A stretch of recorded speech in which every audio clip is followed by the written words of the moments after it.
It's Adam here for PC Monitors, and in this video I'm going to be taking a look at the OSD on-screen display menu system of the Philips 328P6VUBREB. This monitor has an OSD that's controlled by touch-sensitive buttons. Towards the bottom of the monitor, the bottom right, you can actually activate these either from the labelled area at the front face, or you can activate them from the bottom area. They're actually very sensitive, and they're actually too sensitive, and I think my particular unit has a bit of an issue. The second button along there, the down arrow, multi-view / down arrow, is too sensitive. So this is going to make the video a little bit difficult, and I'm probably going to have to sort of skip through some of the bits or sort of go back, and it'll be a little bit annoying, but just bear with me. And it's not really the best OSD control system. I much prefer a joystick, or if needs be, just normal pressable buttons to the touch-sensitive malarkey used here. The power LED, you can see it there. It glows white, sort of a very small power LED, not quite a pinprick design, a little bit bigger than that, but nothing massive. And that's front-facing. It glows white when the monitor's on and blinks white when the monitor's on standby. If you activate the first button, it gives you the Smart Image presets. So there's a list of presets here. I don't particularly like most of these. Easy Read seems to make everything black and white, and it I believe it locks the brightness as well. No, it doesn't lock the brightness, but it does set it to a very high brightness by default. So if you like to read things in black and white, by all means use this, but I don't really find it easier to read things with this, so it's not really very appropriately named in my view. Next is Office, and this is fairly reasonable, but basically a lot of these are quite reasonable, but they don't really offer any clear advantages. You can make manual adjustments and you get more flexibility just having this set to off. There's also a game mode, but that doesn't really do anything special either. It doesn't change the input lag or anything like that. There's economy, and that just sort of sets it to a low brightness by default. Low blue mode, and that is useful. That's low blue light settings. You can change this to 4 different levels, with 4 being the most effective. I'll explore that a bit in the review. There is smart uniformity, and that also has its uses, and again that's explored in the review. It's a digital uniformity compensation mode, but off gives you the highest level of flexibility. There are plenty of options to mess around with in the OSD, which I'll come on to shortly. Multi-view, this is the picture-in-picture and picture-by-picture functionality of the monitor. It supports 2 different inputs at the same time. I'm not going to go through this because I've only got one source connected to the monitor. But you can essentially have it so you've got your second source in a little window wherever you want it to be displayed, and that can be a window sort of in the top right or bottom right or wherever you want it. Or you can have it side by side, both sources on the screen at the same time, filling the screen space. The third button along, if you press that, it's actually a custom key. So I've got it so you can adjust the brightness quickly, but you can set that to a few other things, and I'll come on to that when I look at the main menu system. Go on to the main menu system. The first bit is low blue mode, so you can activate those low blue settings I was talking about. There are 4 different settings with varying effectiveness, 1, 2, 3 and 4. Next there is input, so you can select the input used by the monitor. There are 2 HDMI 2.0 ports, DisplayPort 1.4 and USB Type-C. There's picture, and that allows you to choose the HDR setting used by the monitor. If you're actually running HDR, the monitor goes into its HDR mode and it'll use whichever setting you're using here. If you're using the monitor in SDR, as I am now, then you've got your full range of OSD options, and it doesn't actually have the HDR mode active, but this is just for when you're running HDR. And I'll show you the settings which are used and actually available under HDR at the end of the video.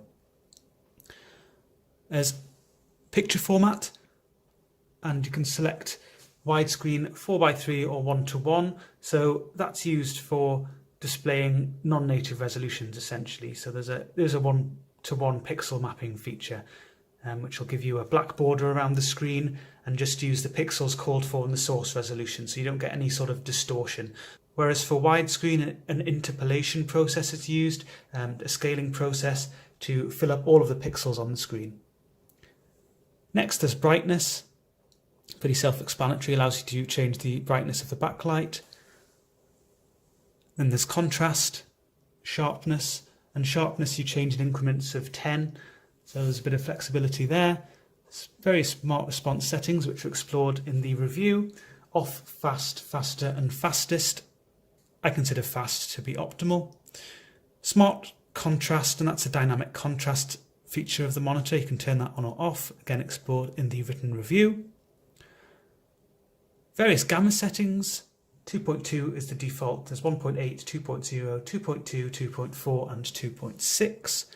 There's a pixel orbiting feature, and this just displaces all of the pixels or the image by 1 pixel to the left and then straight back to the right or straight back to the center.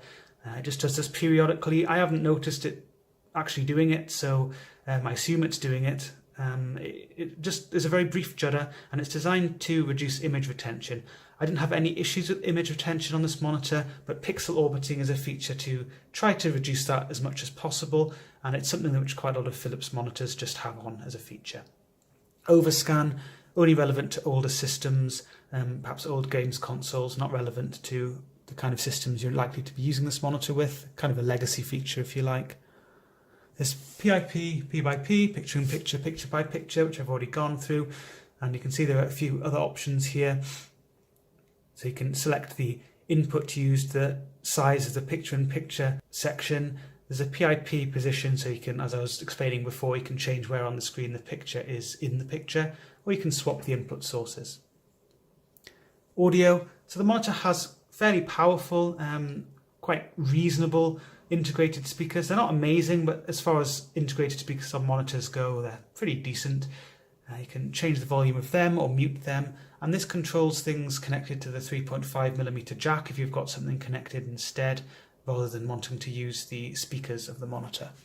Next there is colour, which I'll try and get onto. As I say, it's very difficult because of the oversensitive controls to do this precisely. So you can set this to user define, red, green and blue colour channels independently controlled there. There's an sRGB emulation setting, and that's explored in the review.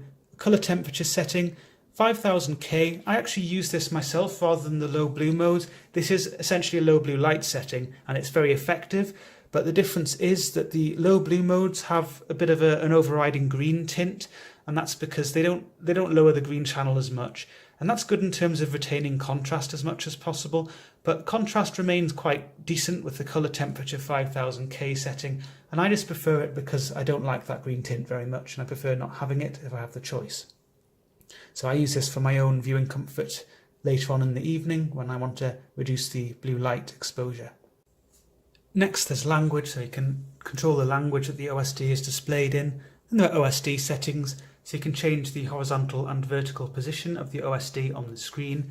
You can change the transparency effect, so it's set to off by default, but if you prefer you can have the OSD set to various levels of transparency. OSD timeout, so that's how long after the last button press before the OSD will automatically disappear. So I've got that set to 60 seconds just for the sake of the video. You can have it set to 30, 20, 10 or 5 if you prefer. You can manually exit the OSD at any time by just pressing the sort of first button, the back button, a few times. The user key, and that's what I mentioned before, and I had that set to brightness. By default, it is set to input, or you can have it control the volume. So there's not a great amount of flexibility in terms of what you can assign the user key to. I would have preferred to have it so you can have it set to one of the sort of color temperature settings perhaps, or something like that, because I like to activate that in the night and deactivate it at other times, but it's at least being able to change the brightness is more useful for me than changing the input, I suppose. And then the final menu, Setup, there's a resolution notification, and this just puts a little message on the screen telling you you're not using the native resolution of the screen, and you should be for optimal performance and optimal image quality. You can change the USB mode used by the monitor. It's set to USB 2 by default for compatibility. You can set that to USB 3. I don't have any USB things connected to the monitor, so it doesn't matter that I've got it set to USB 2. But of course, if I did, I would just set that to USB 3 if I intended to use that. USB standby mode. This allows the USB ports to be active if the monitor itself is switched off, and by switched off I mean still technically on standby, but if you've sort of switched it off by using the power button, then the USB ports can remain active. If you have this set to on, and if you have it set to off, it uses a little bit less power. This doesn't ever use a massive amount of power, but the USB ports are kind of slight leeches of power. So if you're not using them and you've got USB standby mode set to on, you will have a small amount of extra power drain from the monitor. That's all that is.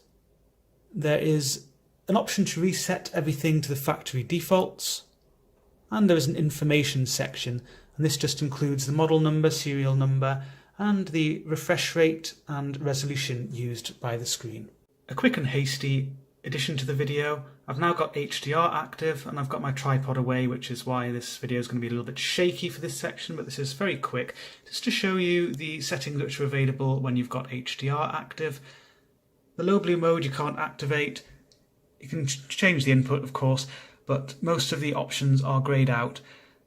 And that's because HDR carefully controls the image of the monitor. It's close coordination between the GPU, the game, and the monitor, so it's not really intended that you are manually adjusting various settings. It's all carefully controlled and coordinated, and that's why you can't control most of this stuff.